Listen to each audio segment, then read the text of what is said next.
It's time for the Other Three Amigos Podcast. Find us on Facebook, Twitter and Instagram.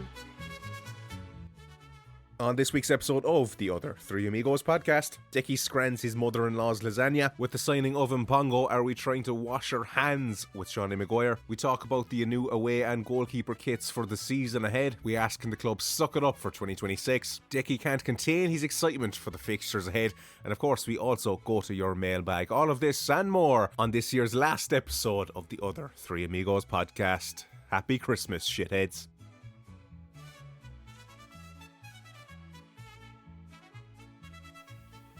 Welcome to Season 5, I think episode 60. I haven't a notion at this stage, but it is the last one of the year, episode 324 of your multi-award winning podcast. Throw us a 5-star rating on whatever podcast platform you're listening in on. Dan Casey here, and I'm joined by my other two amigos tonight. The two Deckies are in the house. Wayne said he hates the fucking lot of you. Why not join us on Patreon? Patreon.com/ToeTap. Again, doing the best with the time we have, €5 a month to join. Also delighted to have NordVPN on board as sponsors of the pod. Sign up now for 4 bonus months at nordvpn.com/ToeTap. It helps the pod out and you get something back, including your 30-day money back guarantee. Declan McCormack, how's life treating you? Looking forward to Christmas? Is it a full-on week away, or nearly a week away? It's a week today. Anyway? No, it's a week tomorrow, isn't it? Yeah, a week tomorrow. So this day next week is Christmas Eve. I mean, the first question is like, what are we doing recording a week before fucking Christmas Eve? Like, you know, it's not even a Christmas special. Yeah, the season finished months ago. Like, what have we been at? But anyway, yeah, look, you mentioned NordVPN there. I think they're already booked in for early next season, and that's brilliant. Yeah. But my fear is we're going to run out of people who are available to now purchase VPNs, like, you know.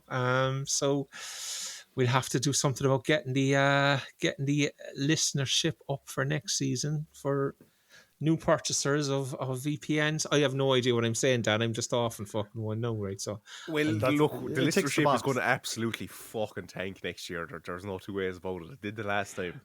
Yeah, it's going to again, like, especially with poor Decky gone from the pod now, like, the star player, our Seanie Maguire going, like. If I was on the money Shawnee's on, I'd fucking hang around as well, you know. We'll talk about that later on. Jesus Christ. Yeah, look, there's a long off season there, Dan. We see what happens. Fellas can pick up knocks, pick up injuries, can't move on, have to hang around. You know, you never know what happens. Like. Hey, Carey, how's yourself? How three of the two twins now? How are they excited for Christmas? I think they're just borderline, Dan, on that phase of they know who Santa is, they can point them out, but they have no idea what the hell is going on. But my wife anyway seems to think there's some magical universe where they're understanding everything and we need to make this as magical as possible. I just got back from the Santa visit myself in Merchants Quay anyway. A magical, joyful experience. Trying to get the two of them to look straight towards the camera was an effort in itself. I'm currently exploring AI applications that might be able to swap the faces from one photograph to another so that we can finally get one where maybe all 4 of us are looking at the camera. But anyway, look. Can I just say on the Santa thing, we were there last weekend and like I won't bore people, but 7-year-old and Santa obviously was, you know, knows everything. So he asked her about a particular person. She said to him, how do you know? He's grand. How do you know about him? He's like, oh, I'm Santa. I know everything. And like that, she turned around to him and go, if you know everything, what's my dog's name?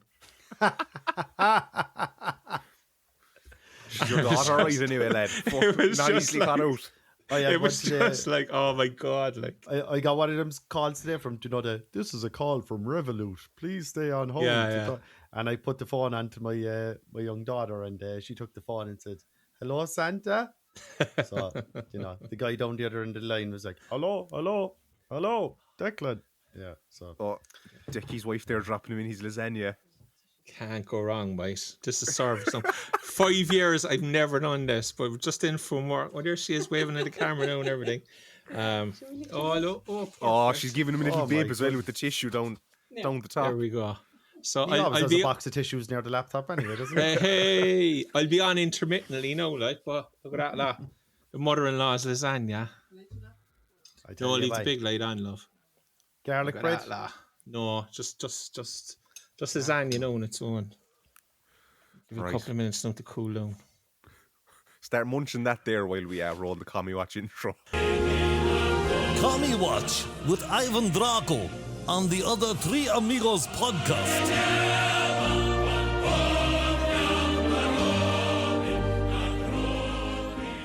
Hans Mpongo has signed from Finn Harps. Well, this is a story Tota, to be fair, had, I think, 3 weeks ago. I know, well, Decky's munching there, but Decky, you were worried it just wasn't going to happen in the end, I think. Yeah, as I said, I think it was the 22nd of November, we tweeted all hands on deck with 2 Dutch flags. And, the sources are good.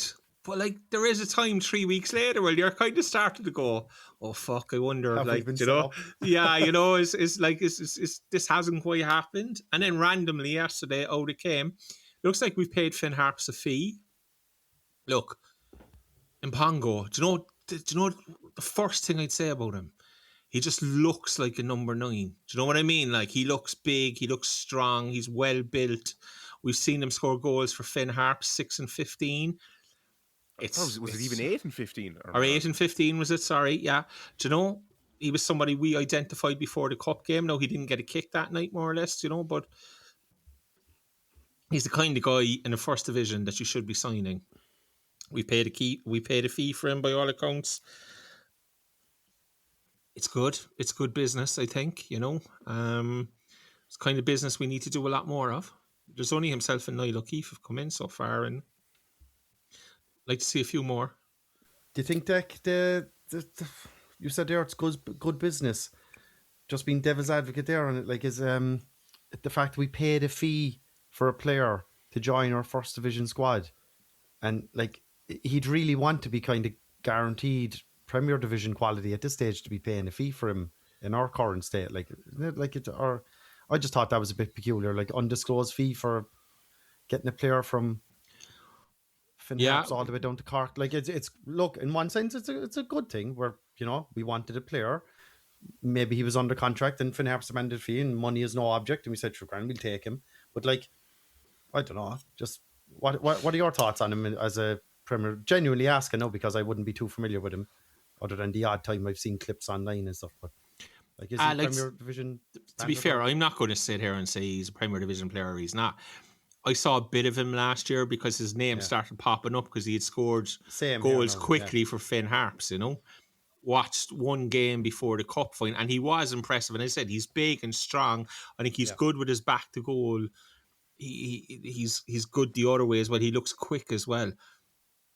The problem is, Deck, we'll never know is he a Premier Division player until next June, until June 27. Do you know what I mean? You have to give a lad 6 months in the Premier Division. Lee Devitt's gone to Galway. Devitt looked good at Treaty. But there's no way you can say definitively one way or the other that Devitt's going to do it in the Premier Division. You just don't know until you put him in there. We've had plenty of players we thought would be, good Premier Division, and they haven't been. And there's other guys then who surprise you. It happens the whole time, Yeah. And then Mpongo's only 22, I suppose. So, it's the right age. I kind of saw it was exactly. If he does very well this year, if he bangs in 20, 22 goals, and he has a presence up front, and he's absolutely dominating first division defenses, then maybe, and he's got good support behind him, and he's playing with a good footballing team, and we get a kind of an idea of it then. Will he start? Yeah, I guess. This is the thing, and again, we paid a fee for him, so this is the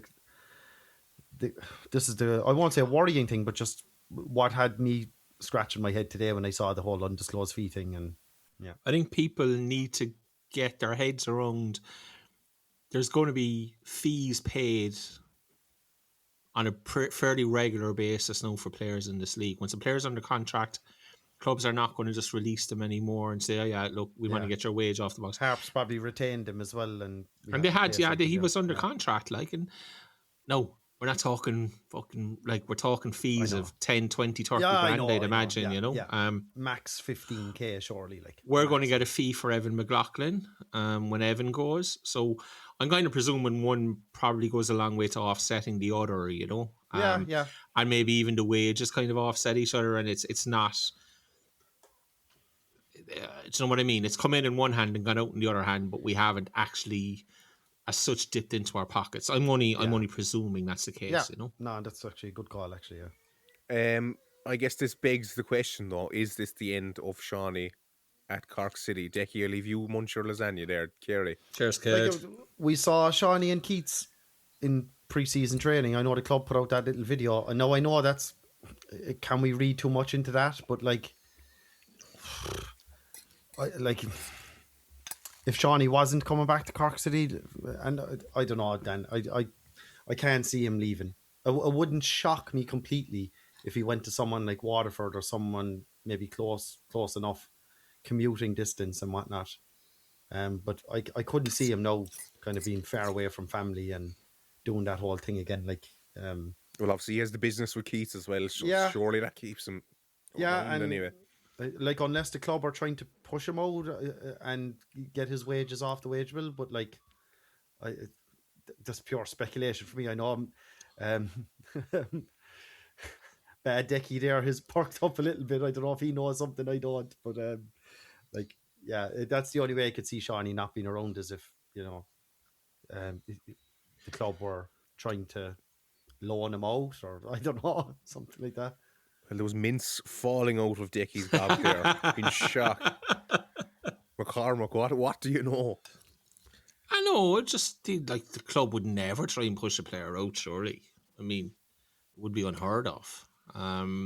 Shawnee has all the aces in this game of poker because he has a contract that runs through to the end of next season. And I don't believe that there was any relegation, wage reduction clause in that contract or anything else. So Shawnee has a great deal. Like common sense would probably tell you in the first division, we wouldn't mind getting Shawnee's wages off our wage bill. But he has a contract. And as Deck said, he's very happy in Cork. His family are in Cork. His house is in Cork. There's no onus on Shawnee to go anywhere or do anything. Like, he's got a car registered in Cork.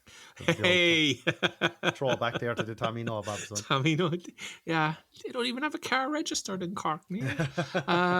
So, like, the rumour mill suggests that we are encouraging other clubs to present us with proposals for taking Shawnee off our hands. But Shawnee doesn't need to go anywhere. I don't believe he wants to go anywhere. So fully expect to see Shawnee in a Cork City shirt next year. All right. The club have teamed up with Master Cabin to launch a community kit room in Bishopstown, which will allow members of the public to go in and go avail of training gear from the club in good condition, and it's free of charge. Carey, a brilliant initiative by the club, in fairness to them. Can't say a bad word about it, and 100%. As soon as I saw it, very well done to everyone involved. Good publicity from it as well, which is important too when the club is doing these types of community initiatives and getting involved and helping out to make sure that the wider Cork community knows that Cork City is trying to be a community club at heart and help people out when they need to. And yeah, can't say a bad word about it, other than maybe some of that Rebel Army gear doesn't look too good, but look, given it's free. But yeah, no, good to see, and well done to everyone involved on it. And yeah, I think I've seen it in a couple of media outlets pick it up, and it's good to see in this off season a bit of positivity and the club doing something good. So yeah, happy days. Decky, a nice one in the lead up to Christmas in particular. Absolutely. I think you have to. Everybody's so brilliantly well done in the club. Fair play to Master Cabin as well. They've given the facility to allow it to happen, and like those things aren't cheap. Like, you know, those cabins and whatnot, and they're not cheap to rent. So Master Cabin have given that, so that should be acknowledged as well. Look, as Deck said, it's a brilliant initiative. The players can, you know, leave their training gear there. If you have stuff at home, Dan, you can take it and drop it out there, and they'll take it off you, and then you know, somebody who's stuck for gear can go in and take it. You know, it's like, it's just, there's no downside to it. Absolutely none. And as Deck has already said, fair play to everybody involved. All the community officers at the club, players who'll obviously donate all gear. I presume the club will throw in some of the Rebel Army merch that hasn't sold or doesn't sell or whatnot, you know. Yeah. And yeah, it'll be cool. They should just not don't allow Wayne in when he goes out with his shopping bags. Like, he's not going training. Well, if the forum is anything to go by, there'll certainly be some amount of Christmas present away and goalie jerseys going in this season. The two kits, sold out. I'd imagine then. The two kits are here. Carey, what are your thoughts on the pair of them? The goalkeeper one I think is completely unforgivable. I can't think of a single person that can advocate for that, and I can't even put it in the sure the kids will love it bucket. The purple one, I don't despise it and I don't hate it. I think there is a market for it, and again, I think for me it was my jump the shark moment when it comes to jerseys. Now I think everyone has this time in their lives when jerseys just become a thing of the past. See the mess I've made of the lasagna there in the plate. All I can hear is the fucking lasagna going. That's a better mess than that fucking goalkeeper's jersey. I can tell you that much. Anyway, it's a similar design, to be honest. Yeah, it's like the design is uncanny, isn't it? Yeah, God, but yeah, that purple one. Oh Jesus! But don't think that's that bad. I've come to like it. I said I don't hate it. I don't despise it. And to be honest, from a financial perspective for the club, it's a more profitable shirt geared towards kids because the cost price of the jerseys is so cheap. They can sell the kids' jerseys at 50 quid. There's no VAT under age 11 or whatever. There's a better margin off kids' jerseys. So they seem to be marketing these shirts now towards the younger audience, similar with the training wear and stuff like that. And I can see what they're going for, similar with the kind of the luminous green traffic warden style. Look, anyone out jogging in winter, you'll stay safe. I know.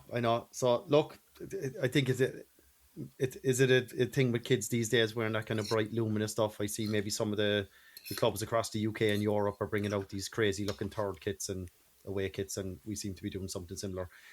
I see people saying online we're deviating away from our traditional away colours of, maybe traditional red and white and black, or like we haven't had a green kit now in a long time, even though we wore green for the best part of 20 odd years as our home shirt. I think a lot of people missed that. I thought it was an opportunity maybe to bring, maybe the third kit will be green as a kind of a throwback. Maybe be a third kit.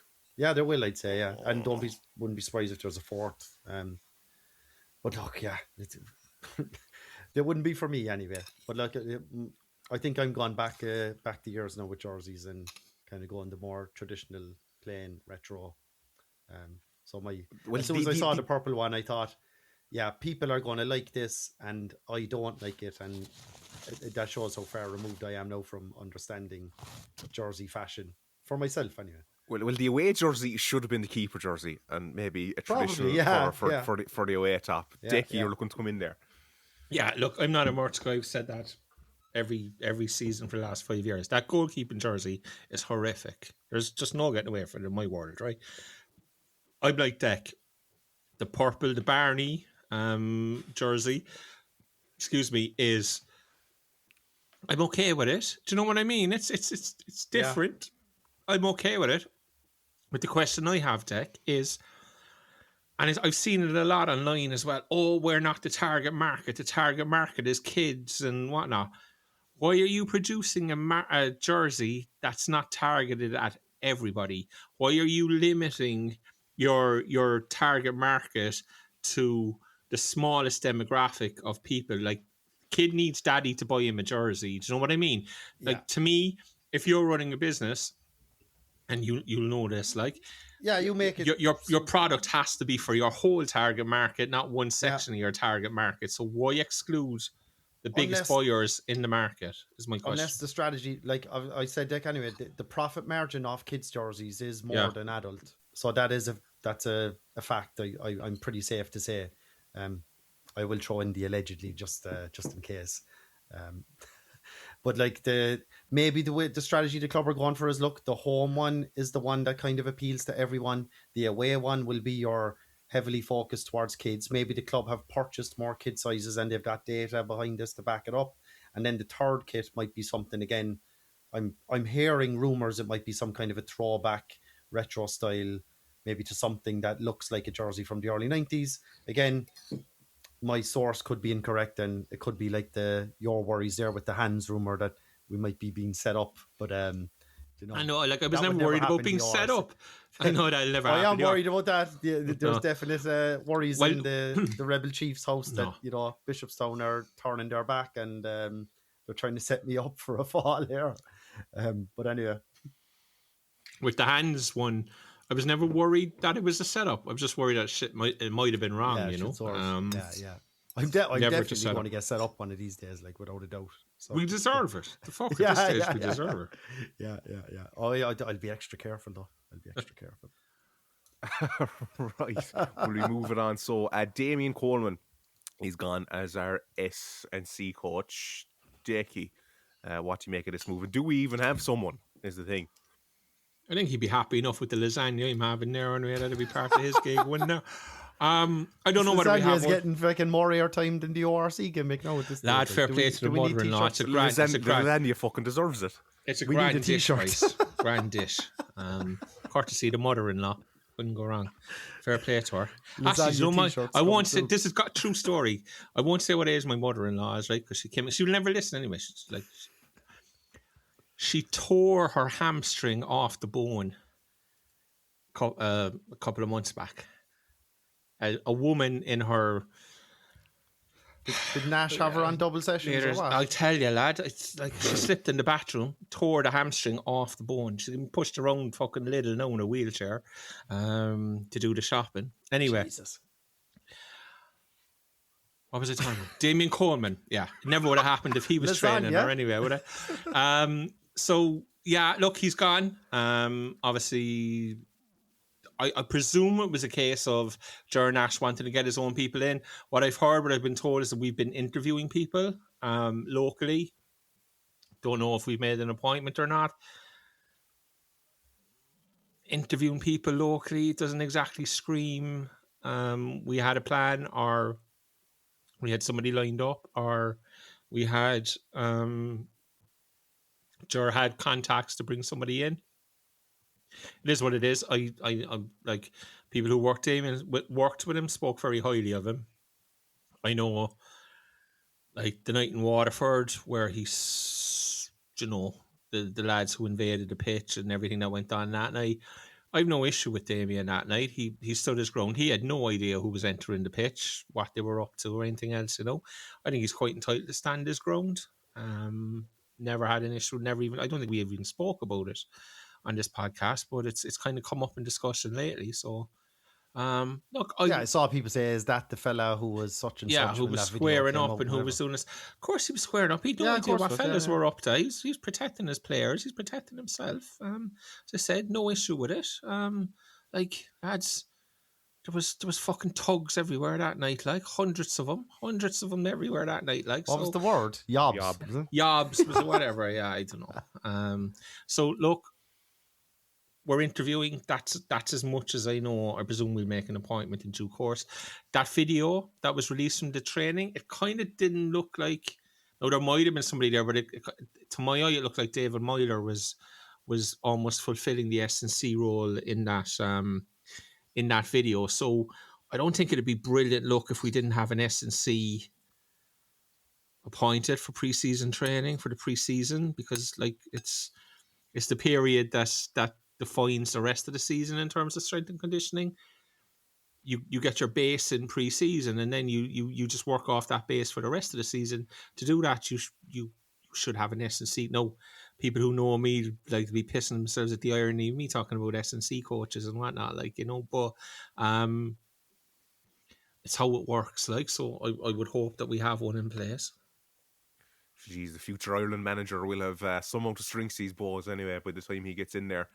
Fixture list, they were released as well during the week. A huge game, a huge Munster derby. Treaty United at home. Carey, a depressing look to our fixture list this year. Yeah, it was as grim as you could probably get then, to be honest. And I'm not buying this whole Munster derby thing. There's only one Munster derby, really. It's us and Waterford. Like, us and Treaty, us and Kerry. It's a desperate act of match promotion to even call that. Well, I'm shocked it wasn't Kerry, and we could be there for the fucking taking. Home to Kerry against Kerry side. Yeah, home to Kerry was probably the obvious one. Colin Healy coming back to Turner's Cross, and there's a bit of maybe a little bit of needle. He'd have former City players playing with him, that kind of stuff. So that was about as exciting as you could make it. I would have thought, but look, they'll say that it was randomly generated, etc., etc. But they're not randomly generated. I know that they'll say, but to be honest, Dan, there's going to be what, quote unquote, 8 Munster derbies this year. Sorry, they're just not capturing the imagination. I think, are we away to Kerry then on the last day of the season? Yeah. You made the comment, Deck, that we better not be needing to go down there to get something to stay top of the league, because they'll be an interesting outfit this season. You're keeping a close eye on them, and obviously they've got very close ties to City through management and former players and stuff like that. It'll be interesting to see. They're probably coming into that discussion of the A team, the B team, and the C team at this stage. Just such an eclectic mix of players across ourselves, Cove and Kerry. So it'll be interesting to see between ourselves, the finger lickers, and the Avengers, who will be the A, B, and C team. Might be the only exciting thing to keep us interested for next season.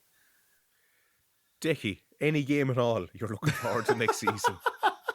Surely Middleton in mid-January is a big one. Can you pick one game that excites you out of the 36 games? But that's the problem. They're it's the first. Oh one Christ! at a stretch. Maybe to see who we got. Do we have any new players? Yeah, they were announced. They were announced the 11 o'clock the other morning. Was it Tuesday morning? Yeah, Tuesday morning. And it's kind of 10 past 11. Oh, fuck it, it's fixtures. I'll have a look, And the first time the club acknowledged we were in the first division. I'm getting to that. I'm getting to that now in a second, Deck, right? Sorry. No. I know, I don't mean to cut you off, but there's something I want to say on that. I was setting you up. Sorry, the lasagna's repeating, no, lad, sorry. So you get... What an easy name for the pod, no. I tell you, I'm reading it. Pick up the phone and tell, who have we got first? Treaty. Actually, we tweeted about 10 to 12 that we had Treaty at home first. Somebody messaged me to say it. So that was grand. And you just you don't even look. I couldn't tell you, sitting here, who's the first away game. We played Treaty at home. Who do we go to in the second game? I have no fucking idea. I checked the first and last ones. Wexford, is it? Yeah, Ferry Carrick. Up to Ferry Carrick on the first away trip. I mean, You it's a fucking Munster Senior League venue. It's an iron bar around the pitch in the middle of nowhere. Rockmount's place above in Whitechurch is nearer civility than fucking that place in Wexford is. Civility. Do you know what I mean? It's that civilization. And that's Whitechurch. That's fucking way out there. But when do we head to Longford? The other one out in the middle of the abyss. Yeah, we have Longford, and we have your man doing the commentary, Treaty probably getting flares fecked at us again over a wall, and down to Kerry then trying to get tickets, and same with Cove. Oh God, there's only. Well, there'd be no bother getting tickets for Cove. I have to say, and I'm not but. If you're in the league office, right? Now, I presume the presumption is Cork City will have it won. Yeah, so we'd send them to Kerry in the last day of the season. But I don't understand taking the unnecessary risk. What if we're going down to Kerry the last day of the season needing to win the league? The capacity of the ground's 1,100. Do you know what I mean? You could, in that scenario, easily take 1,000, 1,500 Cork City supporters.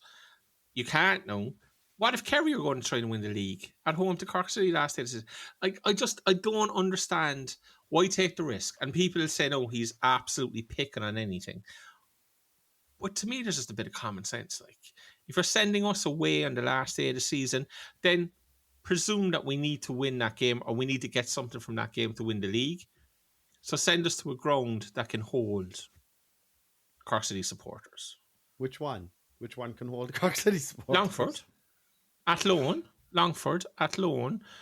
Treaty could hold it because you've all behind the goal and down one side of the thing. Cove could probably hold it. There's Kerry's probably the one ground where you can go, okay, this can't hold the game if Cork City need something from. But anyway, I'm getting way like miles. And out I there. don't think it'll capture the imagination anyway, Dick. Like I remember the time in 2022 we were away to Galway in the last series of games, and remember Barry Coffey got that deflected goal and we went 1-0 up. Like we probably, I don't know how many we brought to that. Maybe 500-600 was there. Yeah. Well, we were getting the award that night in Dublin, so we couldn't go. Yeah, I remember. Yeah, the bronze one, wasn't it? The bronze one. Bronze, by that'll never be topped. So yeah, look, it is what it is. I have no idea who we're playing. I know we're playing Carey last and Treaty first. Anything happening in between, Dan? I haven't a bull's notion. Hopefully, a cup run.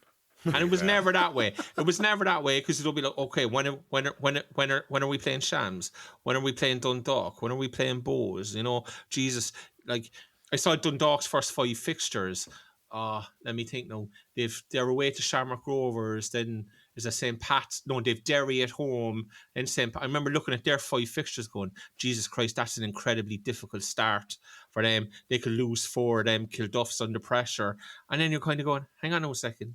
You're looking at Dundalk's fixtures and figuring out what could happen in the Premier Division. Like, fucking why? Like, why am I looking at that? Why am I not looking at our shitty First Division fixture? Because it's just like, if you look at it, then you have to give it credence. If you give it credence, it suddenly becomes a reality of this is no life for the next 12 months. We are a First Division football club, and it fucking hurts, lad. With no guarantee you coming straight back up. From the teams there, who do you think, Carey, will go to you here, is going to challenge us for the title? I think Cove, maybe Carey, I think will be a bit of an outside shot of maybe getting into the top 4. I don't think it'll be a cakewalk for us like it was in 2023 or 2024, sorry, is it? Yeah, 2024 when Clancy was the manager. I think it'll be a bit of a challenge just given how things ended last season and how things progressed. It's hard to have any confidence in it. I don't think we're going to go like unbeaten for the whole season and smash everyone out of the park. But then again, if we have Shawnee, Keats, remains to be seen then. Like Sean Murray's left, Bolger, who knows what's happening there. Deck, I think you said you heard he was training with Waterford. Like Gary Buckley didn't sign. He ended up going to Cove. Like what experience now do we have in that midfield? McLaughlin's supposed to be leaving. Like it's kind of a bit. We probably do need to bring in at least 4 or 5. Like, I don't know. So Decky. I'd still think we should win it, but like, yeah. Who's challenging Decky? Like, this might sound, when I use the word arrogant again. Fundamentally speaking, we can only beat ourselves. Do you know what I mean? If there's a small bit of competence about the place, if there's a small bit of know-how about the place, then we come up easy. The fear is that there is 0 competence and 0 know-how. And we somehow fuck ourselves over and beat ourselves. But if we're in any way competent and any bit of know-how, we win the division. As I said, we were in 2024. Like, Clancy had his shit together. And the big fear is that. Big fear is that neither of those 2 qualities are there. And we end up... just stuck in a quagmire. But like you ask who's going to talk, like I looked and I kind of going like, okay, Deck said Cove, I couldn't have it. Carey will be better than they were last year, but I still couldn't have it. Like Treaty, nah. Longford, no. Athlone, no. Bray, no. Because they've lost a good few players. I'm picking what I think are the best of it. Bad bunch. Oh no, of course. Because I know Bray have lost a few, and I know like Treaty and 100%. I understand it. Yeah. And that's like when you go through each of them, you go through each of them, you go, no. To be honest, that only leaves us then. Yeah, I'm hoping it's a 3-way kind of shootout between us, Cove and Carey, because I think the fans might actually be captivated a little bit by that with the Derby element in Cove. I think there might be a buzz around Cork if us and Cove are going tooth and nail, and Carey then are throwing in the odd spanner in the works with the Colin factor, and You know, they have a few of our former lads like that. I'm just kind of hoping, really. Like, it's just, you know, I want a bit of excitement and something for us to talk about and have some bit of needle and some bit of, and they're the only clubs I can see us having some bit of a bit of crack and a bit of whatever to keep the interest going for the rest of the season. Like, Yeah, it's I don't know, it's hard. Or us go doing an invincible season or something like that, and you know, win every game That's and draw not, two. Like, that ain't happening. we should have been invincible last time. Like, we lost to Athlone twice. yeah, Like, it's it not should- beyond the realms of possibility. No, Like, should have been invincible, to be honest with you. But can I just go back to the fixture announcement, because I said I had something to say and I completely forgot about it.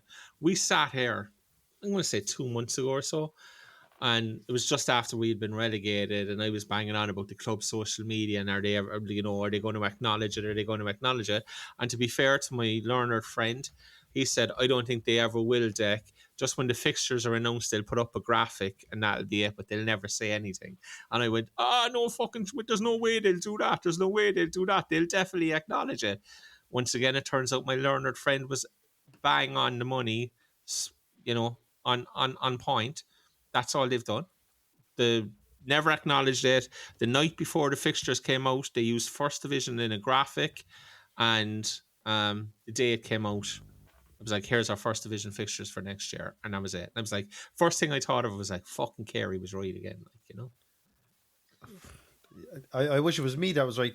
Like, it was the bloodline told me basically, like, they had filled me in that there was no plans to mention anything at all to do with relegation or the First Division until the fixtures came out. And I threw my neck out there and said, you know what? I believe it, because again, it all rolls up to the same theme. It's not an admittance of lack of accountability and all that, but again, you know, fool me once, shame on you, fool me twice, shame on me. Like, there's a constant theme and air of like lack of accountability. Just, you know, hold your hands up, come out with some kind of statement, some kind of apology, some kind of thing, admit wrongdoings, communicate a path going forward, a plan to get everyone together, try and unite the fan base. We've been relegated now again, like for the second time in 3 seasons or whatever. Like, just, you know, just try and do something. But no, it's like, again, but then again, the way I'm thinking about it, aside from maybe some of the hardcore folks listening to this pod and some of the hardcore folks on the forums and on X, and will Mary, who goes out to the club shop and picks up the purple jersey, give 2 shits? Like, I was out in the club shop the other day and 3 people walked in to pick up jerseys and bits and bobs and walked in, paid and walked out the door. Like, they've got 40 things to buy for Christmas, and Cork City jerseys and season tickets are a few of them, and they couldn't give a toss what statements the club put out and all this crack. What's Decky holding up on the phone? Decky's holding up his phone. Just got a message from somebody I trust a lot saying that Cahill to Preston is done. Yeah, I heard he was over last week on So yeah, I meant to say that earlier when I was talking about the midfielders that were gone. And of course you did, Jack. Of course you did. Yeah, he was in Preston last week for, I believe, a medical. Obviously, the cruciate aside, but that is possible to do in this day and age. So yeah, meant to drop that in. Yeah, I imagine they're satisfied with how his recovery is going, and yeah, there you go, Deck. So good move for him. Good move for the lad. Is Brody Lee gone to Hull City as well? Actually, I never thought about that. Actually, someone said he was walking around with a Hull tracksuit on somewhere. Yeah, I don't know. Like, we must look into that. Actually, yeah, let's look into that. Never thought any more about it since the night we recorded the last part. To be honest with you. Right. Well, the season tickets are here, and I went onto the club website there just to be recording to try to get them. Going to match tickets, season tickets, the page you wish you were looking for doesn't exist. So, you're joking. If you wouldn't mind sorting that out, they're lads, sold out. When you get Jesus Christ, lads, unbelievable stuff. The uptake was well just done to unbelievable. But yeah, the prices of them, I'm trying to get them up here now. So we have adults at €240, juvenile season tickets 160, seniors 160, child 80 quid. Decky, to be fair, for the professional club in the First Division, they've got it spot on with the price in there. Yeah, you know, I saw the pricing come out. It's walk up, or you know, buying buying online before a game. If you're a dipper, it's 15 quid. It's a tenner and a fiver. I think that's what we were saying it should be. So no arguments. I think season ticket holders though are some of them are upset, or some of them are feel like they're not getting value. There was no early bird on the season ticket. And I know I've spoken to some season ticket holders who feel like they're not, they're the year buying year on year where there was always an early bird has been under acknowledged this time. I think it's almost as if the club have said, okay, we're going to price for the dippers, but we're going to take a little bit back off the season ticket holders, which was a complete U-turn in strategy from what it was before. Then there's also the reserve seat pricing has gone up. So I think there was a message came in there somewhere that I see today, or maybe it was in the mailbag or something, somebody saying that their season ticket last year with a reserve seat was a tenner less than what it is for the coming season, because the price of the reserve seat has gone to 100 quid. Like, that shouldn't be right, Dick. No, it can't be right. It can't be right. It shouldn't, but it probably is. But yeah, But look, price wise, I think all is fine. Again, the announcement of it was, because this is the first pod we've had since since these came out. So I don't want it to seem like we, are just hammering the club for the sake of it. But we called this on the pod. Like, I even half jokingly, but still seriously, offered like to review the announcement that the club were going to put out on season tickets. And within a minute, their percentage discounts that they advertised were all wrong. They advertised a 22% discount on kids' season tickets versus the walk-up price, which was blatantly wrong. An 18.5% discount on adult season tickets versus the walk-up price. When you actually calculated it out, it was an 11% discount.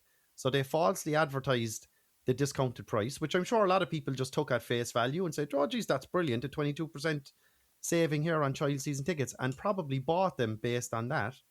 We tweeted it then from the ToeTap X account, and the club corrected it the following morning, I think, at some stage.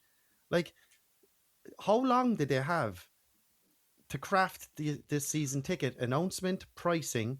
In one sense, I'll give the club kudos that there was no early bird or renewal prices and stuff, because it just took away a whole semblance of complications and pricing differences, where you don't have these different prices before the 16th of December and different prices afterwards, and it just pisses people off as well. So in one sense, I was kind of refreshed to say, do you know what?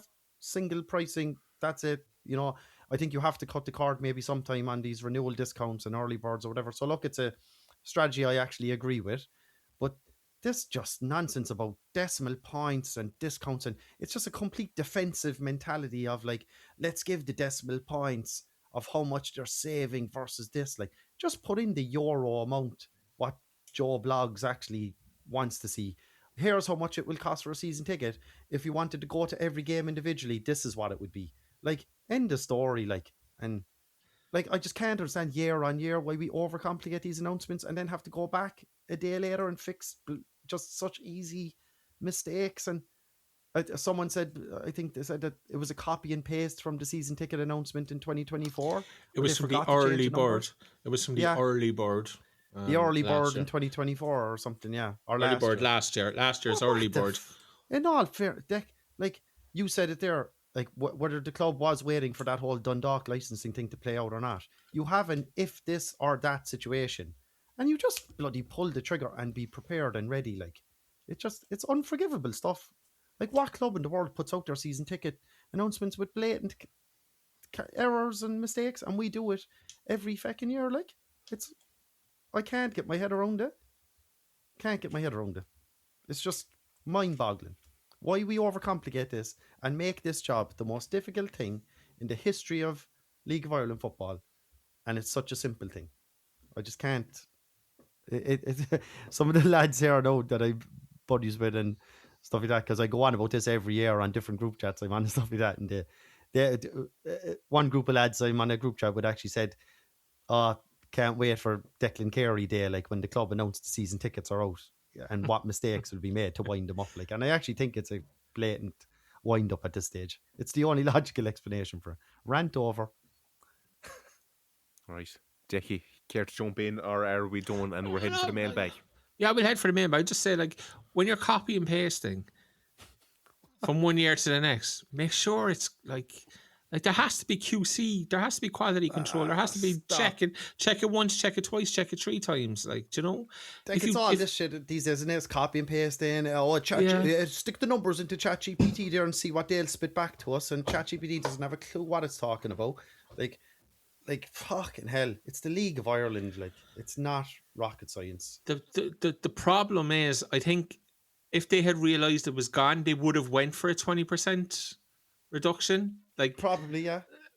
No, it's 11% and they can't backtrack, but 11% is no kind of a reduction for a season ticket holder. Miss 2 games and you're break even. It's unbelievable. You know? And that's the problem. Home games, miss 2, and you might as well buy. Now I know there's monthly draws and there's other little benefits. There's not really, like. But I saw somewhere somebody said we've 2 home games in early August, which is peak holiday time for people. Yeah, you're going. Well, you'll be guaranteed to miss 2 at least. Yeah, do you know? Yeah. So, I'd say the average season ticket holder tends. I think when we pulled the data years ago, they go to something like 85 to 90% of games. I think they like there is going to be the odd handful. Tim O'Keefe that goes to every single game. We have to mention him in every pod now just to give him his dues. But but there is some kind of stat like that out there that people do miss 1 to 3 games on average. But look, I don't think it's a good offer anyway. Like I wouldn't buy a season ticket unless you're just looking for a blatantly desperate, obvious present for Christmas for someone. Yeah, and you see, the thing about buying season tickets 6, 7, 8 years ago was it guaranteed you a ticket for a European game, or you know what I mean. You got first shout in European, which was going to guarantee you a ticket. There was extra bonuses, there was European extra add-ons. Tickets, you got looked after. The club would meet up with you over in Lithuania and sort out with your tickets and Forest members. You know, there was all that stuff. There was that. There's none of that there now. Nah, like, you know, so you need then to have everything else correct, and we just did. So look, next year, please God, yeah. All right, we'll drive it on. That concludes the first half, so chapter, but stay with us as the mailbag is to come. Hey there, Toe Tapper. This podcast is sponsored by NordVPN, and we have a deal of a lifetime. So listen up. Are you still surfing the web with all your personal info hanging out? That's like going to Fountainstown with your Mickey dangling for all to see. But fear not, my digitally exposed friend. NordVPN is here to hide your pecker. With NordVPN, you can cloak your online presence faster than the club counts gate receipts. Say goodbye to those pesky ad trackers and hello to streaming shows from all over the globe. Want to watch a dodgy stream without it buffering? NordVPN might just make it happen. And hackers trying to steal your data? They'll have better luck finding Kimberly Mikado in the tea room. NordVPN's got more layers of security than the VIP section on match day. So what are you waiting for? Get NordVPN today and surf the web with style, security, and a sprinkle of quirkiness. Go to nordvpn.com/toetap for our exclusive deal. It's practically free. You miserable. Welcome back to part 2, Toe Tapper. It is now time for the mailbag. Postman pattern in black and white cat. The cat makes race. Early in the morning, one bagger man is yawning. Him pick up all of the postbag in him hand. Right. Name and fame our Patreon time. Billy Dorney comes in. Wish all the Toe Tap fraternity a sound Christmas. Thanks, Toe Tap, for keeping us all together and in the loop. Oh, and most importantly, fuck the Dubs. I think this, by the way, is our Christmas podcast. There will be none. It's too close to Christmas to be fucking dicking around. We're all flat out to the mat, and I think sick shit of the pod for a while anyway. So hopefully we'll be back in the new year. Bruce bursted to say it, like Roger, just like It's definitely the last one. Of all time, bro. Billy Darnay also says, just kind of relating to what we were just talking about, for those who don't intend renewing their season tickets, bravo. Doing likewise, complete disregard/disrespect to loyal fans who were once again put through a shit show season. Richie says, has similar sentiments, not renewing my season ticket. Absolutely disgusted that having moaned in his pod about dippers that he is now basically given the loyal fans the finger to. Do you think it's retaliation for the protests or just blind incompetence? Yeah, because I think look, fair points there from Billy and Richie. They're not the only ones saying this, and we just said it just before the break there. Like, missed 2 games, and it's not really that like financially rewarding to get a season ticket. Like, as Decky said, maybe the club were going for something like maybe closer to a 20% saving, but they completely made a balls of it, and it's actually 11%. So, like, yeah, I just don't see any like reason why someone would renew or look at that and say, yeah, I'm going to get a season ticket again next year. Again, other than the obvious Christmas presents, birthday presents. It's an easy win there for someone with a City fan in their life. There you go. Smidge, my first time in about 20 years seriously considering not renewing my season ticket.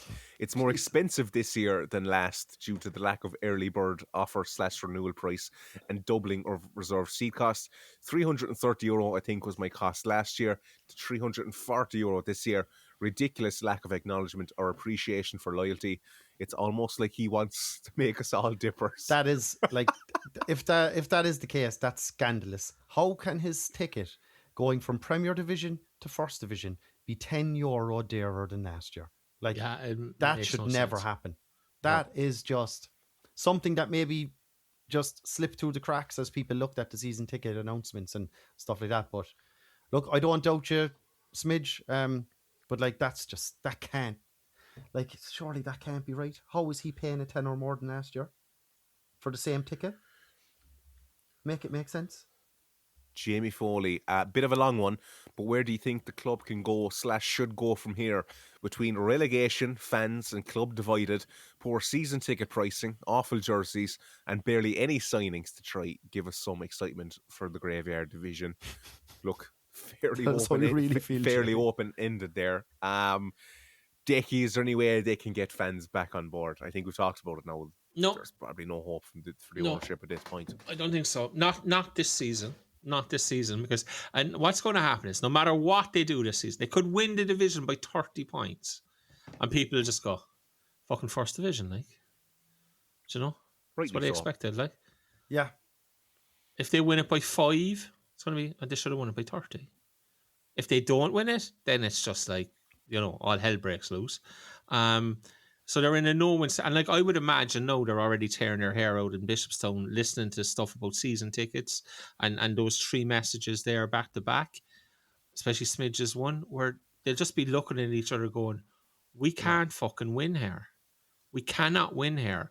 We reduced the walk-up prices, we reduced the prices for the dippers, and all the focus is on the season tickets and how they're not good enough and they're not this and they're not that, you know." And I think if I was in Bishopstown, I'd be fairly frustrated. But that's football and it's life, and lots of the time you can't win. You just have to suck it up. And this is a season where Cork City are just going to have to suck it up. And when I say they're going to have to suck it up, they're going to have to suck it up like a fucking Hoover every week, because nobody's going to give them an ounce of credit for anything, right? So Jornash will have to suck it up. Moyler will have to suck it up. The ownership group will have to suck it up. Social media will have to suck it up. Because it's like just the way it's going to be. If we go out in first home game of the season and beat Treaty 6-0 and it's 2 hat-tricks from Shawnee and Keats, everyone is just going to say, Asher Jazz is they're the only professional team in that league, aren't they? Of course. Nobody's... And they've got Shawnee, former Irish international, Keating, you know, like, God, like, no, you're right, like, no, it's just going to turn on that. And I'm not just talking about our fan base. I'm not talking about this podcast. Decky said, in general, you know, League of Ireland Essential aren't going to give him any credit. The Longford podcast aren't going to give him any credit.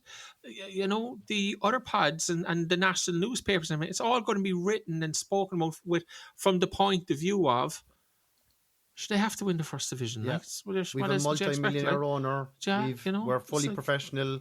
We've got David Myler, Irish international, as our assistant coach. We've got Shawnee Keats. We've got our own merchandise range. We've got 6-figure sponsorships on the front of our jersey. Like there's no pity or no. Yeah, and what they have to realise is when it's all going that way and they're not getting credit for anything, they have to realise they are just reaping what they sowed from the previous season. But that's not, as Deck, as you kind of said there, they'll be tearing their hair in Bishopstown listening to this podcast and reading some of those comments on X and whatever over the last couple of weeks and on the forum. But like, you can't blame anyone. Like, you can't. You reap what you sow. You have to blame yourself and Yeah. learn from it and move on and be transparent, take accountability, communicate right, deliver the season tickets without any flaws, deliver the merchandise, like, you know, and deliver the signings over the Christmas and just get on with it and be professional. And remember here now as well, Dermot Usher is not a rookie owner. No, this isn't his first dance. No, this is going into season 4. This is Dermot's 4th pre-season, isn't it? Yeah. If you count the one that he took over the club as the first pre-season. I definitely count that anyway, yeah. Then the second one was the first division, third one was last year. This is the 4th pre-season, 4th launch of season tickets, 4th launch of pricing, etc., etc. The training wheels are off now a long time ago, like, do you know what I mean? So, as I said, and the season of let's take stock in the first division and get our house in order and then we'll go, like, that's not going to fly now. And let's not forget, after we got relegated the first time, and I think we were on our way to winning the division. I can't remember when he said it, but he said on his own podcast, the one set up to rival this one, that the biggest thing he'd learned was that everything comes from how the men's first team perform on the pitch and results. And they still put out what they put out last year. So, do you know what I mean? Like, as I said, you reap what you sow. And I know people think we're too harsh. That was Tommy Nobob's line on that interview too, wasn't it? You reap what you sow. I don't know. I like Jesus Christ. I still have never set foot in the Marina Market. And I never will. I know that interview off by heart. And I think man, Miles Duncan is the same. He loves it as well. He's always quoting it. But you reap what you sow, Neil. You reap what you sow. He was right, wasn't he? Do you think there will be a willingness to suck it up? I don't know about you, but I'm getting a few messages here and there by people getting blocked by the club now on social media. I've one here. Have we ever seen the likes of such pettiness? Blocked for saying, I give up after 2 horror jersey releases. Wouldn't mind if I was commenting abuse, but been physically blocked here for essentially not liking the 2 new was there shirts. Any, I'm taking his word for it now, but like... Yeah. Well, yeah, no, but it's happening wholesale. And Dermot went on somewhere, he said it openly, that he has a burner account and he looks who's saying what on the social media, on the club social media, and then they blocked him. Like, there's only so many people you can block, and then there's nobody left to block. Do you know what I mean? Like, and it's like, I've never heard of all the things that Dermot has done since he's come into the club. This thing of blocking people on social media for responding to tweets is by far and away the most fucking ridiculous thing I've ever heard. I can't. Dick, why are you putting your time? Why are you putting your time and effort into it? Like again, why?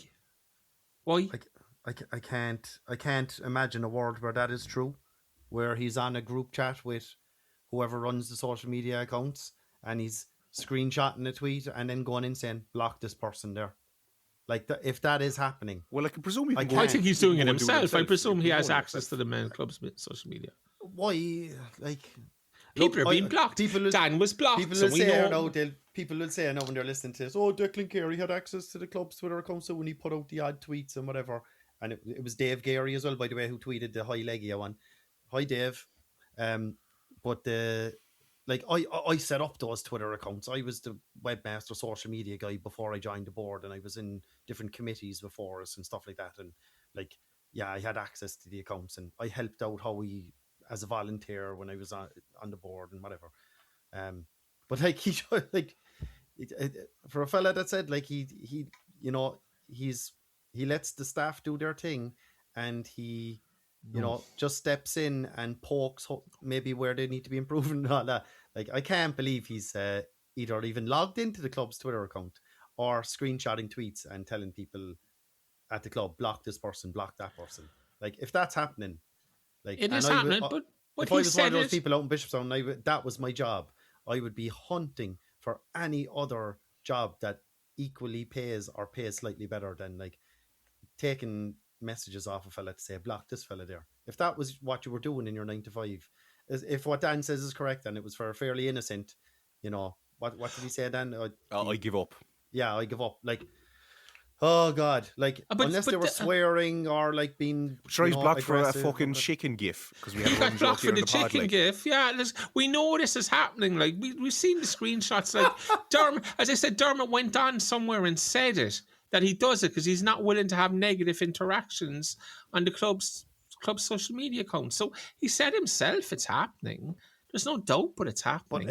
But I know I'm not condoning bullying or like, what bullying? Who's bullying? There's no bullying. Let me finish, Jack. I'm not condoning bullying or anything like that, but every club everywhere all over the world, like look at Liverpool social media there for the last month. Like, it's brilliant, but like.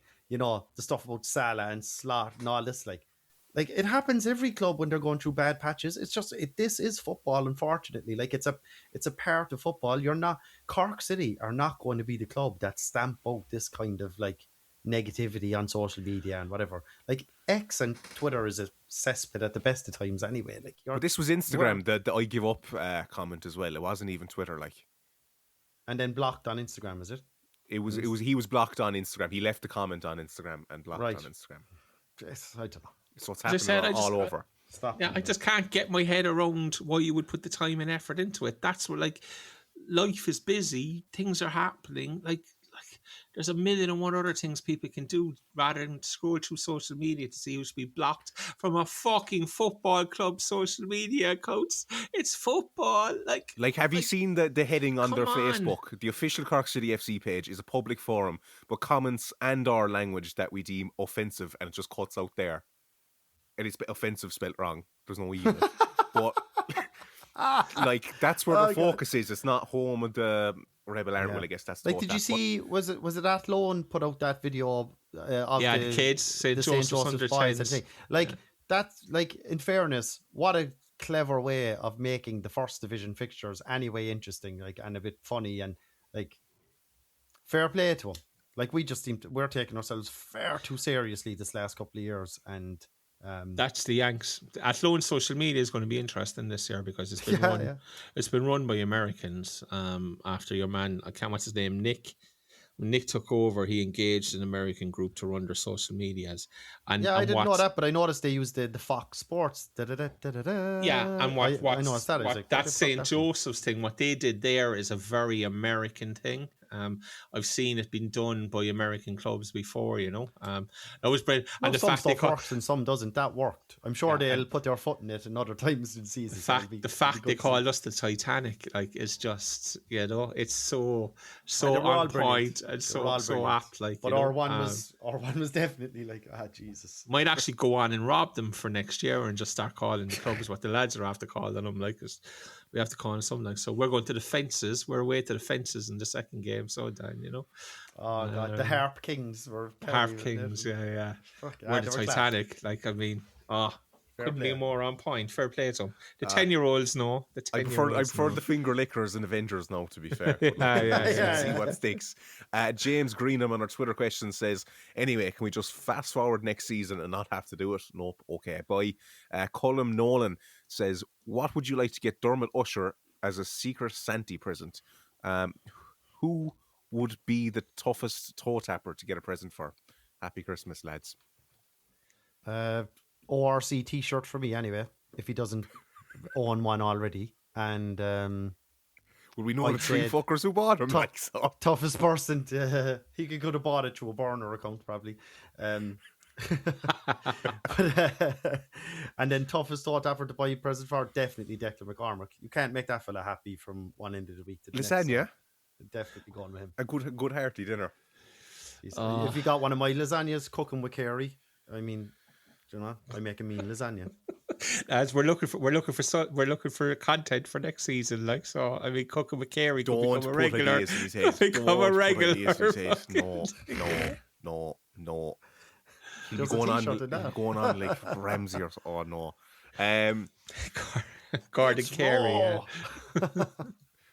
Donegal McCarthy, with the signing of Hans and Pongo, what's next for Rob Roy Rovers? Decky. I don't know, but we need to find the midfield. Like He's yawning. Sorry. That's do you know? No, that's like you're sitting down, you're after eating the grub, like, you know, 30 minutes later. 30 minutes later, you're ready to fall asleep in the chair, like, you know. Rob Roy Rovers, yeah, what a great fucking name. So, yeah, I think we need a midfield. Like, we signed Niall O'Keefe, who was, by all accounts, very good at Cove last year. That's fantastic. I take it Greg is gone. Evan is definitely gone. Actually, there should be an announcement about Evan in the next couple of days, I think. Don't know who he's signed for, where he's gone, but yeah. There should be, I think. Sean Murray was announced. Sean Murray, was announced. So Sean is gone. So that's three out of midfield. Kamara is gone. Cahill is gone. Charlie Lutz Kit Nelson for Worcester Sauce United or something. Did he? He's like level 7 in England, I think, was it? So like you. But here's the scary thing about this now, Deck, and like you're taking me down angles, down roads I never just went. But like he's the only player. He's the one player that we signed last summer that Jaron Ash had worked with, and it scares the shit out of me because he was the striker to he was the one that Jar thought was good enough for this division, and he wasn't next door near it.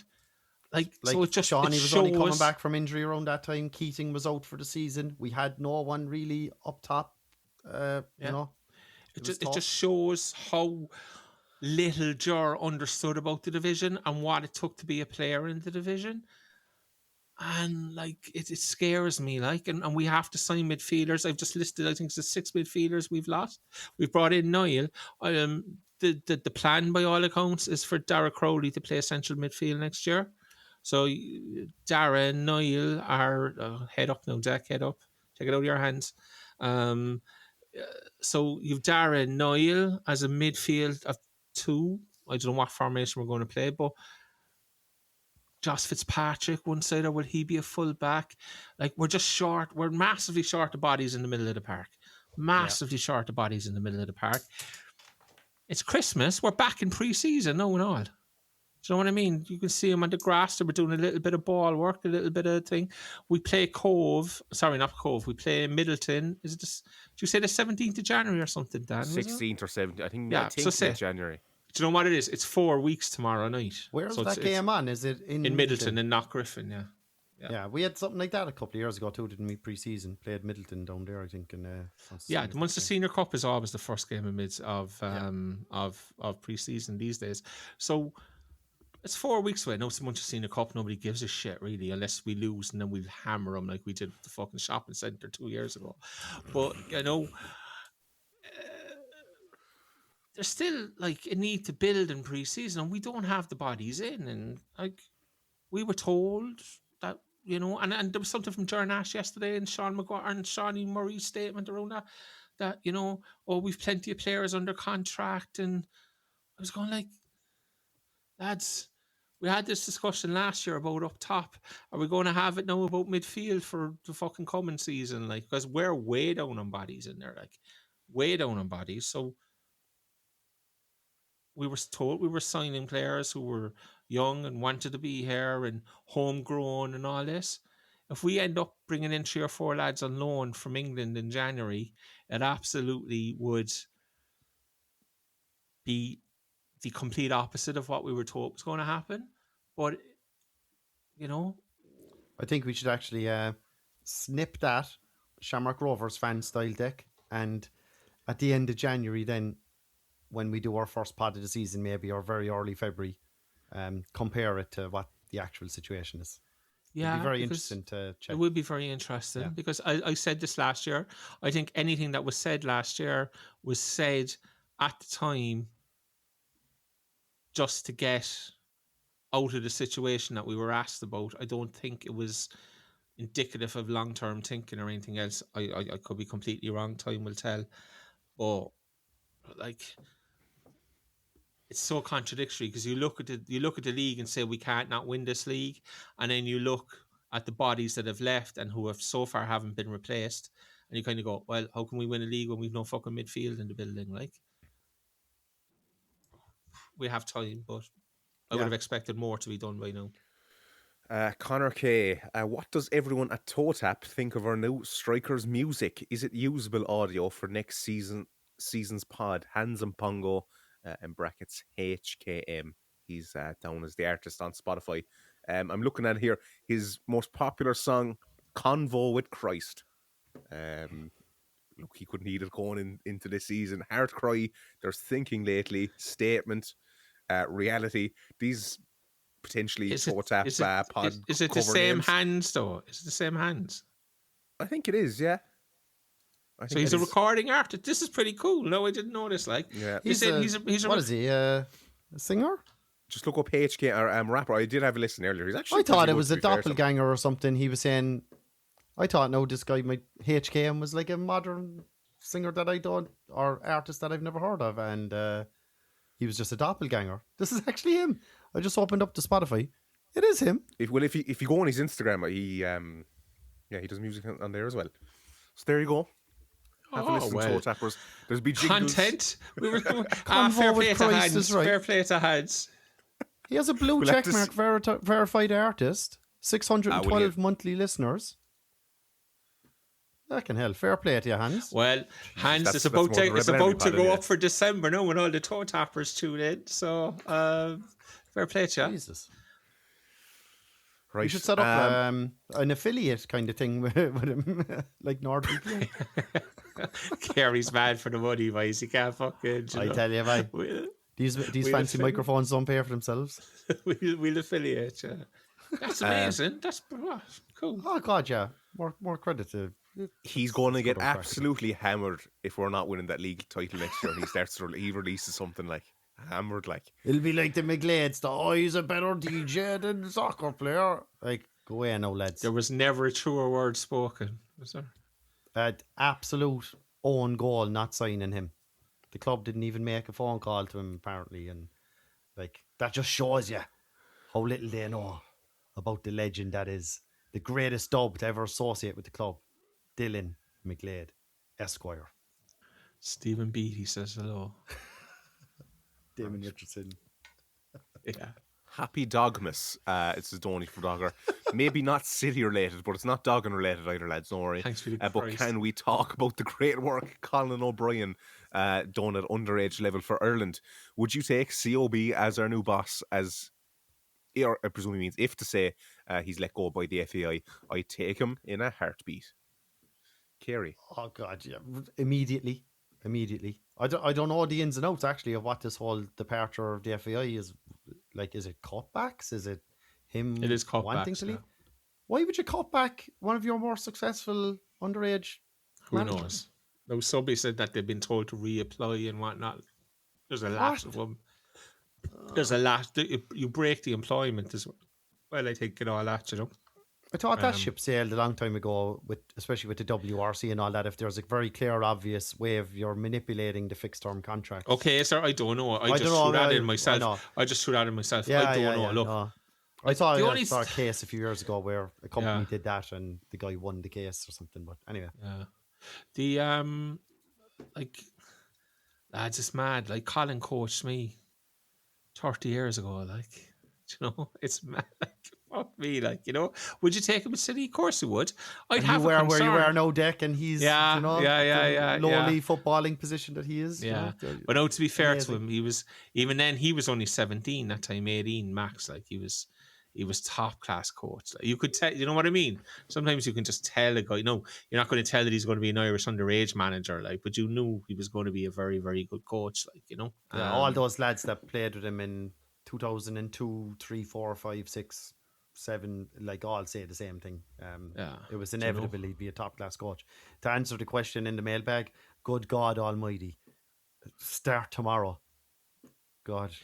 Look, can I just say as well that Colin rated me as a player, like, just putting it out there, like. Cancel everything. Keep Nash and Myler. God Almighty tonight. I take it all back. Yeah. The only concern I would have, the only concern I would have, and like I think it's fair, so like he would be coming in the same boat that Jar Nash came in that he's never coached at senior men's level. It's all underage coaching that Colin has done. So I think that would have to be a very slight concern. But you're still saying, yeah, get him in 100%. The only thing I'd say against that, Deck, is that like he knows the League of Ireland. Yeah. He's a regular attendee to Turner's Cross. Even during my time on the board, I always saw him at the Cross in the same section where I used to sit. He obviously played in the League of Ireland for the VIP section, Deck, is it? I wouldn't say it. You said it, no, Deck. I wouldn't call it that. The who's who of who's not is a lovely term I heard it called one time. But the only difference between him and Nash is I'd say he knows the League of Ireland inside out. And he'd know players, he'd have contacts, he'd a bit like Colin in some respects when he was like head of academy and he had that strong League of Ireland background. Similar to that, I would say. Yeah. But that's why I wouldn't have major concerns. And he's worked under Damien Richardson, Pat Dolan, some of these guys, Leo Murphy. Yeah. All right. Happy Dogmas also says, with hands coming in, does that mean Shawnee's out the gap? We've already got to that one. Is it possible to buy an away season ticket? Because I'm not supporting the Flusher and unfortunately City till he's gone and his cronies. Era League FF, but the name is Dermot Usher. Can ye be positive for the new year? Obviously, I'm sure that's not the real official count of Dermot Usher. Ian Draper, do you think we will beat Middleton in the Munster Cup? I don't know what this is the last question. I'd say. I don't know. Isn't Graham Cummins the Middleton manager? Isn't he? He is actually. Yeah. Yeah, I was thinking that. So like Graham spent a lot of time. Well, I was going to say he spent a lot of time covering Cork City for the Echo. He did, but he wouldn't have covered this Cork City because he wasn't at it last year. Like, of course I think we'll beat Middleton, but like they're in season. There's all those things. Wilton United beat us. The shopping centre beat us that time. Yeah, Middleton could easily turn us over. Because we won't, like Shawnee won't play, Keats won't play. You know what I mean? Like they just won't. Like not in that game. So a rare sight in Middleton now if they beat us. Anything could happen. Everybody'd have to get themselves to Middleton that night, 16th of December, 16th of January. Sorry. ccfc.ie/404 page not found. Not Griffin Park. How many years ago was it when Decky was out in the bushes in Mayfield looking at Alan Winbo? Is that 3 years now? Christ. Before my time, lads. 2 years ago. Before my time. No, Wimbo's 3 years ago. Jesus he was 2023, wasn't he? Collins. Yeah, there was the Collins season. The Swedish. This is the Swedish lads. Jesus, time's flown. Anyway. Yeah. Back in the first division. Anyway, that's it from the mailbag questions, lads. I don't know, is there anything you want to talk about? Like, there's no point in review or talking about the Middleton game. Like, you just want the Christmas holidays to come down. When are you finishing up for work? When are you all finishing up? Christmas Eve. Jesus. Christmas Eve. Yeah. Anyway. Well. Yeah, I took Monday, Tuesday, and Christmas Eve off, but I'm working then the 20. I might wait to this. I'm working the Monday, Tuesday, Wednesday, New Year's Eve, and then I'm working the 2nd as well. So, yeah.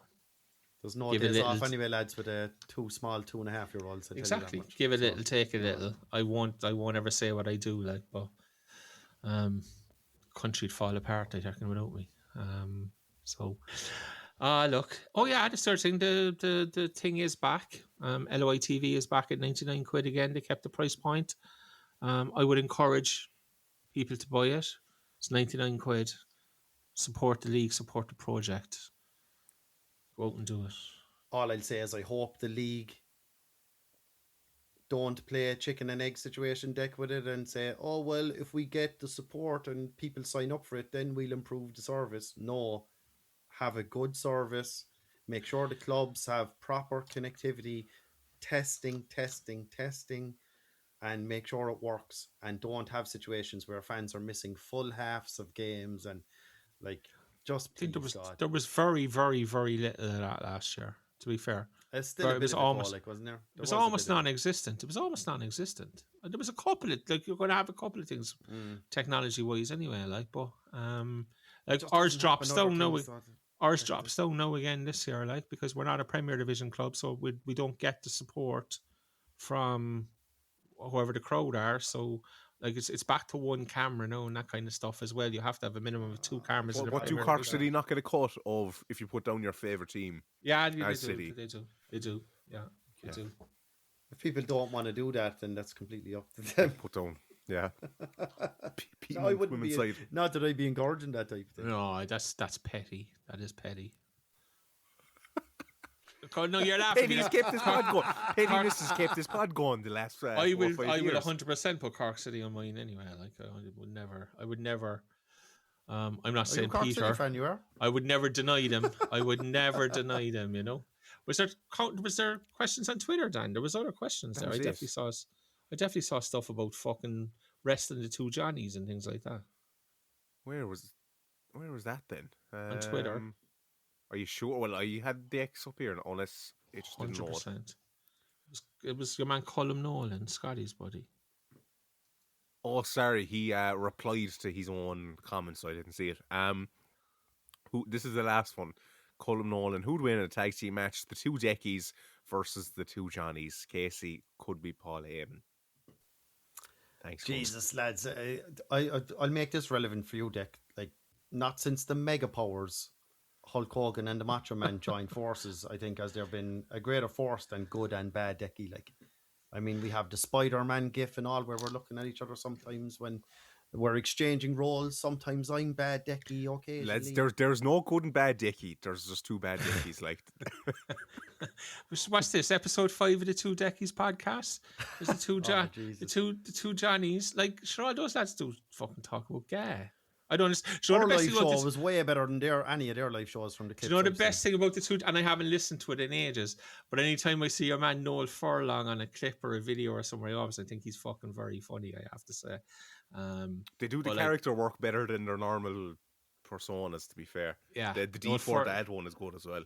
Noel Furlong is very funny, and I think he reminds you of somebody in the village the whole time. Do you know, there's that countryside thing about it, but anyway, I get off chat. We'd kick the shit out of them, obviously. Oh, 100%.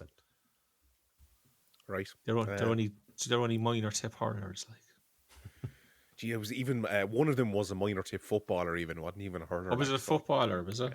Yeah. So no great shakes. All right. Anything you want to add, or can I finally have my Christmas holidays? You can have your Christmas, boy. You have your Christmas. Straight from the HR manager. Don't drag it out now. All right. Adios.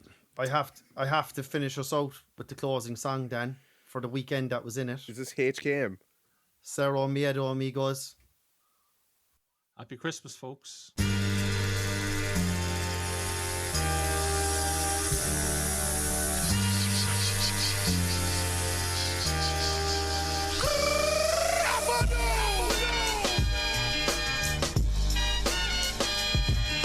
There was a time when it would have been Felix Navidad, but anyway, here we are. The pod ain't making the here next year. You can't see me, my time is now. It's the franchise where I'm shining now. You can't see me, my time is now. We'll be fucking copyrighted at the end there anyway. Yeah. John Cena follows me on Twitter. I'll drop him a DM. I'll get. He follows about 1 million people, doesn't he? I know. Yeah, I know. strange one. He follows everyone. Someone asked him that in a media interview before, like, why do you follow so many people? But anyway, I think he follows Cork. What was his answer? I think he just said he likes to. Pretty sure it was nobody cares. Deck, come on. John Cena's a legend. Happy Christmas, folks. Adios. Happy Christmas. Anytime I try to draw him out, he just won't bite. Like, come on, have the wrestling chat with me. Come on. Adios. Adios, amigos.